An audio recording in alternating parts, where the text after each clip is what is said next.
नमस्ते दोस्तों। आज हम बात करेंगे वसीयत का आखिरी राज, सत्य घटना। रात के सन्नाटे में फोन की घंटी बजी तो मैं चौंक गया। उधर से एक भारी आवाज आई, अर्जुन कल सुबह तुम्हें मेरे घर आना होगा, बहुत जरूरी है। फोन कट गया। मैं नंबर देखता रहा। यह तो मेरे ससुर जी का नंबर था, लेकिन वो तो पिछले 3 महीनों से अस्पताल में थे और डॉक्टर ने कहा था कि अब वो बोल भी नहीं सकते। उस रात मेरी नींद नहीं आ लगी। मन में सवालों का तूफान था। सुबह जैसे तैसे तैयार होकर मैं उनके पुराने घर पहुंचा। दरवाजा नौकर ने खोला। साहब, आपको अंदर बुलाया है। कमरे में दाखिल हुआ तो मेरे ससुर बिस्तर पर पड़े थे, बहुत कमजोर, लेकिन आंखें अब भी तेज थी। उन्होंने इशारे से मुझे पास बुलाया और कहा, अर्जुन, ये लिफाफा लो। इसमें जो है वो तुम्हारे लिए नहीं, तुम्हारी समझ के लिए है, लेकिन इसे किसी को मत दिखाना, यहाँ तक कि रिया को भी नहीं। मैं कुछ समझ नहीं पाया, लेकिन उनके कांपते हाथ से वो लिफाफा लिया। 3 दिन बाद उनका देहांत हो गया। अंतिम संस्कार की आग बुझी भी नहीं थी कि मेरे अंदर की जिज्ञासा बढ़ गई। मैंने अकेले में लिफाफा खोला। अंदर एक चेक था, राशि 1 करोड़ रुपये, साथ में एक नोट। जब सच सामने आएगा तब यह पैसा तुम्हारे काम आएगा। मेरा दिमाग घूम गया। कौन सा सच, कौन सा काम? मेरा और रिया का रिश्ता पिछले कुछ सालों से अजीब सा था। वो देर रात तक बाहर रहती, फोन पास में नहीं रखती और मेरे हर सवाल पर कहती, ऑफिस का प्रेशर है अर्जुन, हर बात में शक मत करो। मैंने कभी झगड़ा नहीं किया। इस साल हो गए, 10 साल हो गए थे हमारी शादी को। एक बेटा था, आरव, पर अब हमारे बीच वो अपनापन नहीं था, बस दिखावा बस सा था। दुनिया की नजरों के लिए ससुर जी की 13वीं के दिन सब रिश्तेदार आए हुए थे। रिया ज्यादातर अकेली थी, कभी किसी कोने में जाकर रोती, कभी मोबाइल में कुछ टाइप करती रहती। मैंने गौर किया कि उसका मोबाइल लॉक था, लेकिन जैसे ही उसने वॉशरूम जाने के लिए रखा, मैंने जल्दी से देखा, स्क्रीन पर एक अधूरी सेट खुली थी। अब सब खत्म हो गया, अब सब खत्म हो गया, उन्होंने सब जान लिया। मेरे हाथ कांपने लगे। कौन उन्होंने? क्या मेरे ससुर? क्या उन्होंने ही वो चेक इसलिए दिया था? रात में मैं पुराने कागजों में उनके कुछ दस्तावेज देखने लगा, शायद कुछ सुराग मिले। एक फाइल में मुझे उनकी वसीयत की कॉपी मिली। नीचे लिखा था, मेरे संपत्ति का आधा हिस्सा मेरी बेटी रिया को और आधा हिस्सा अर्जुन को दिया जाएगा। मुझे हैरानी हुई। उन्होंने अपने दामाद को अपनी बेटी जितना हिस्सा क्यों दिया? और ये वसीयत अस्पताल से 2 हफ्ते पहले लिखी गई थी। कुछ गड़बड़ जरूर थी। अगले दिन मैंने अपने ससुर के पुराने नौकर गोविंद को बुलाया। वो आंसू पोंछते हुए बोला, साहब, बुरा मत मानना, पर मालिक जी को आखिरी दिनों में बहुत गुस्सा था रिया मैडम से। कहते थे मैंने उसे सब कुछ दिया और उसने मेरी आंखों में धूल झोंकी। मैंने पूछा, क्या मतलब?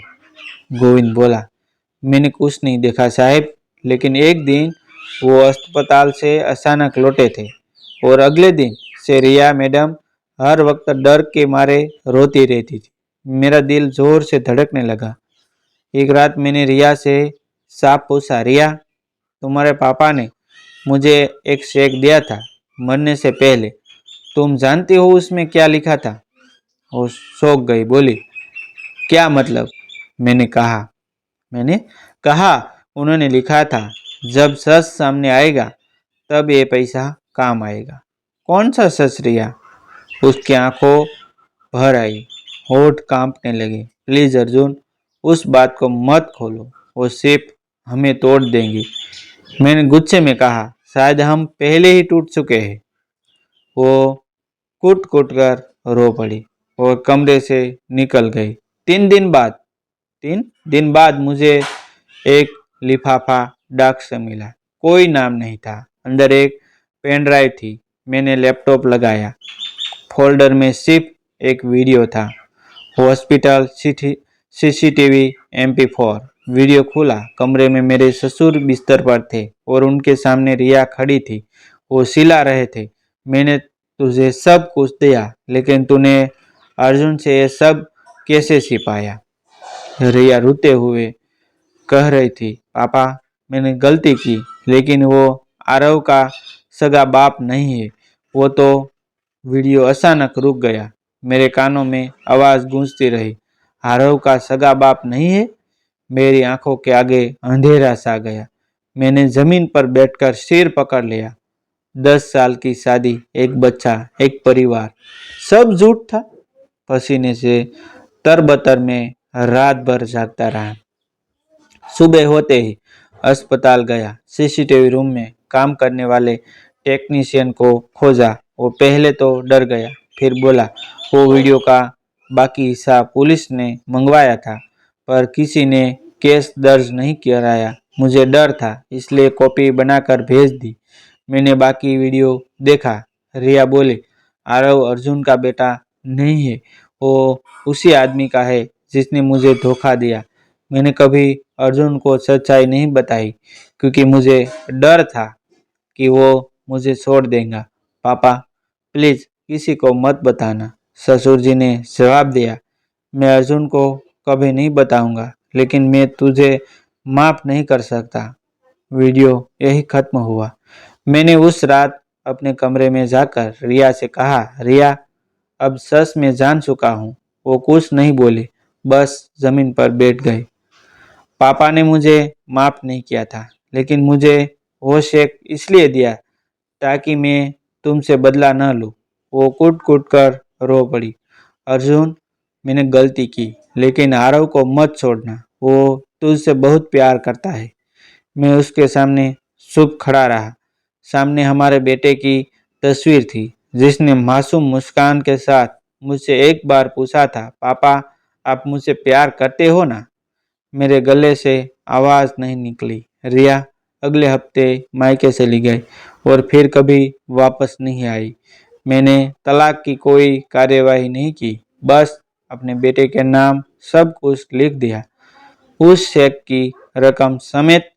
आरव आज भी मुझे पापा कहता है और मैं हर बार मुस्कुरा देता हूँ, जैसे कुछ हुआ ही नहीं है।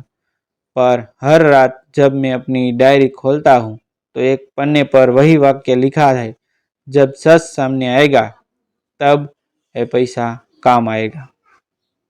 अब समझ आया, वो पैसा मेरे गुस्से को खरीदने के लिए नहीं था, वो मुझे इंसान बनाया रखने के लिए था। क्योंकि अगर मेरे ससुर ने वो चेक न दिया होता, तो शायद उस रात एक बेटी की लाश और एक बच्चे का भविष्य दोनों मिट्टी में दबे होते। दोस्तों, हर कहानी कुछ सिखा जाती है। हर कहानी कुछ सिखा जाती है, कभी रिश्तों का मोल तो कभी जीवन का सच। अगर इस कहानी ने आपके दिल को छुआ हो तो इसे एक लाइक जरूर कर दें। अपनी राय कमेंट में लिख, क्योंकि आपकी बातें हमें आगे बढ़ाने की ताकत देती है। इस वीडियो को अपने दोस्तों और परिवार के साथ शेयर करें, ताकि ये भावनाएं और संदेश ज़्यादा दिलों तक पहुंच सके। और हाँ, अगर आप भी ऐसी ही सच्ची, प्रेरणादायक और दिल छू जाने वाली कहानियां सुनना चाहते हैं न, तो हमारे चैनल को सब्सक्राइब करें और बेल आइकन दबाना न भूलें, ताकि अगली कहानी सबसे पहले आप तक पहुंचे। धन्यवाद। जुड़े रहिए, क्योंकि हर कहानी के पीछे छुपा होता है जिंदगी का एक नया सबक। दोस्तों, ऐसे मिलते हैं एक न्यू वीडियो के साथ, एक न्यू स्टोरी के साथ। तब तक बने रहे हमारी चैनल के साथ। जय हिंद, जय हिंद।